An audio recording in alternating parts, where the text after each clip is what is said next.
सत श्री अकाल दोस्तों, स्वागत है आपका चार्ट की बात अर्श के साथ।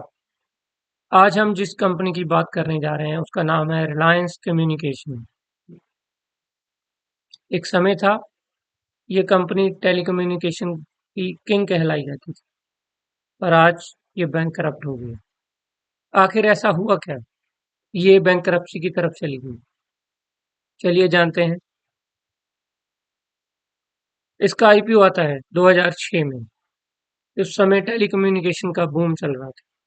सब्सक्राइबर्स लगातार बढ़ रहे थे और ये शेयर कुछ ही महीनों में 230 से 800 प्लस चला गया और इन्वेस्टर्स की तो ये फेवरेट कंपनी बन गई थी। लोगों को लग रहा था कि ये बहुत बड़ा मल्टीबैगर बनेगा, पर किसी को क्या पता था कि आगे क्या आने वाला है।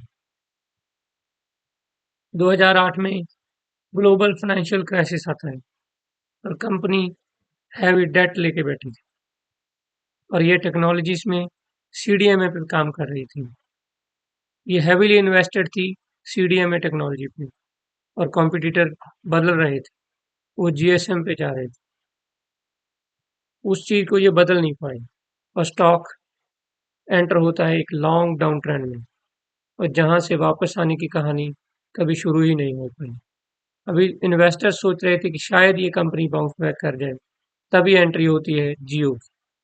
और जियो एक ऐसी प्राइस वार लेके आता है कि कस्टमर को फ्री ऑफ कॉस्ट ही सिम दे रहा है और बिना किसी पैसे के डेटा और कॉलिंग दे रहा है। इस सभी चीजों से इसका रेवेन्यू और प्रॉफिट इतना कोलैप्स होता है कि कभी किसी ने सोचा नहीं था।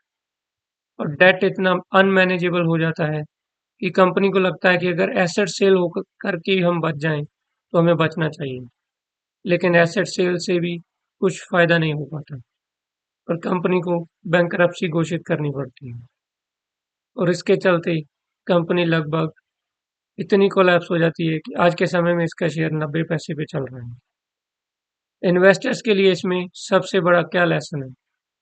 ये ऐसा नहीं है कि कोई मार्केट लीडर है तो सदा ही मार्केट लीडर रहेगा। वो भी फेल हो सकता है अगर वो अपना डेट मैनेज नहीं कर पाएगा, अगर वो टेक्नोलॉजीज को फास्टली चेंज नहीं कर पाएगा। और सबसे बड़ी सीख ये भी है कि अपने पोर्टफोलियो को हमेशा डाइवर्सिफाई रखें। ऐसा नहीं है कि एक ही जगह पे पूरी बेट लगा दें। और सबसे बड़ी एक और भी बात, अगर कोई स्टोरी अच्छी है तो उसका मतलब ये नहीं है कि वो इन्वेस्टमेंट भी अच्छी है।